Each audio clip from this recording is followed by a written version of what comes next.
Well, I am Maltese, and I've been in Valencia since 2016. And my wife is Spanish. We have a son over here, so we have a family here in Valencia.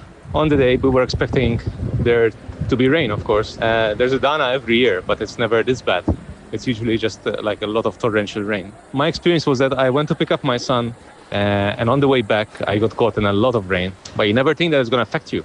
At around 8 o'clock, we just finished having dinner, and I was seeing the news 2.5 kilometers away from where we live, and it had just washed away a bridge over there. Then later, I started seeing kind of like lights coming from the outside, and it was actually the waters in our street. Still not that high, but high enough that like cars were starting to float down the street.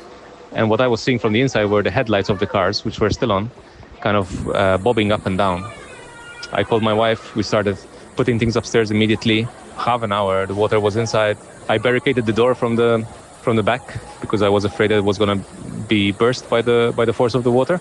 That's it. From then onwards, we were upstairs on the second floor, seeing things unfold from the balcony. Petrified, really. My son had no idea what was happening. Some people clinging on for help, people shouting from inside cars, trapped inside cars. And yeah, it was of course, it was quite a night. That was the night, really. Very scary night. Things are much better, thankfully. Cars have been cleaned out, and including my car is there, which I lost during the whole thing. And yeah, you can start seeing the pavements out a little bit. There's still mud everywhere, of course, but not at the same levels of what we had. A lot of the houses are also starting to be cleaned, with the help of neighbors, friends, volunteers. That said, the area is still not livable, especially if you have a family or kids. We cannot live in the house because it's just so wet and humid.